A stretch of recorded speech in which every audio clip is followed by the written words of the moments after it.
por Sebastián Acutrona *. Luego de casi 3 meses de testimonios, Joaquín El Chapo Guzmán Loera fue declarado culpable por un jurado popular de la Justicia Federal estadounidense en Brooklyn,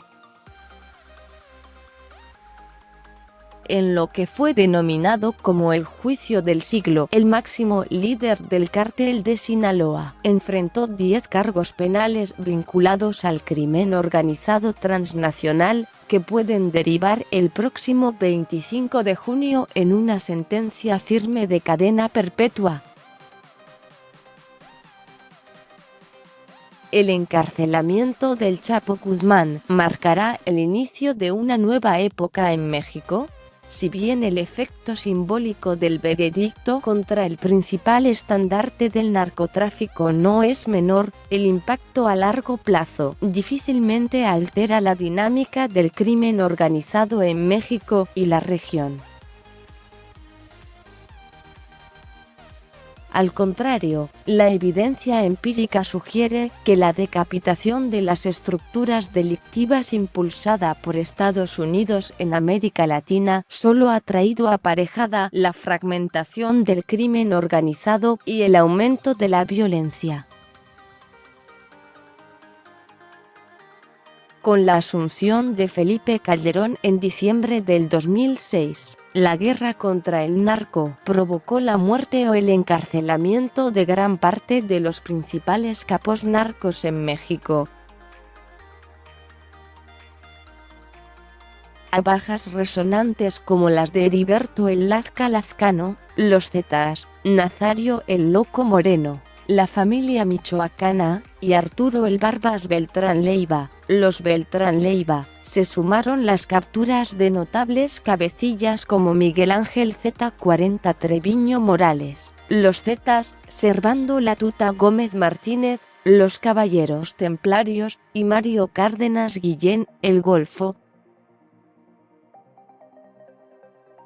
La estrategia de capos, sin embargo, no logró la disolución de las organizaciones criminales transnacionales, sino su transformación y reproducción.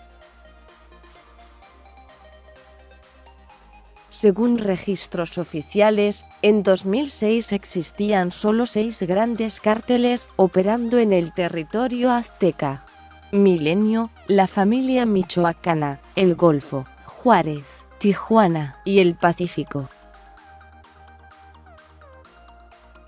En la actualidad, luego de casi 13 años de guerra contra el narco, el número de cárteles ascendería a 15 y se estima que existen aproximadamente 200 células criminales más pequeñas. Estas nuevas organizaciones, más dinámicas y menos visibles, han diversificado su portafolio de actividades en un escenario caracterizado por la violencia. Las disputas territoriales entre las nuevas organizaciones criminales transnacionales, y entre ellas y las fuerzas de seguridad, han sumido a México en un baño de sangre.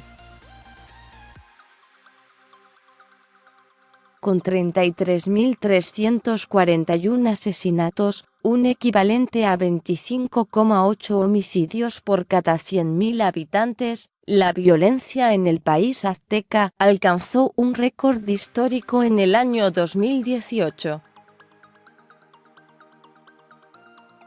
Este panorama, sin embargo, no parece haber alterado el flujo de drogas hacia Estados Unidos.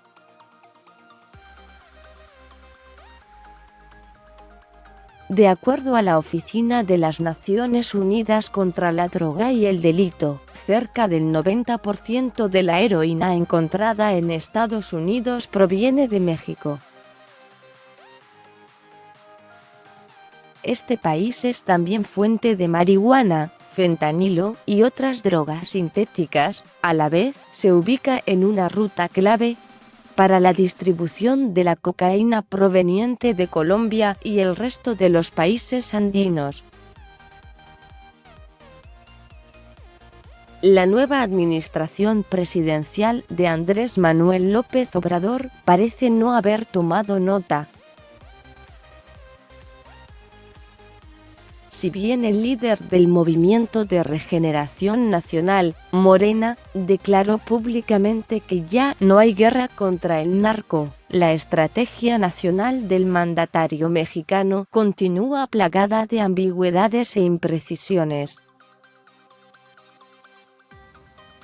Al discurso antibelicista característico de su campaña presidencial, se contraponen iniciativas de mano dura contra el robo de gasolina y la apuesta oficial por crear la Guardia Nacional, una propuesta identificada por organizaciones civiles como militarización encubierta.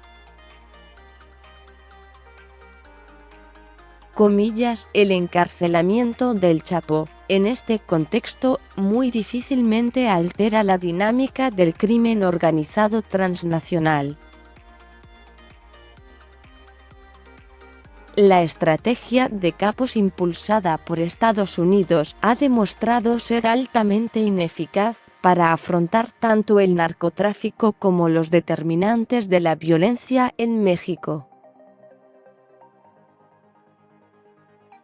Por lo pronto, y más allá del cambio en la retórica presidencial, las primeras señales por parte de Andrés Manuel López Obrador sugieren que la guerra contra las drogas solo podrá alcanzar algunas victorias espurias.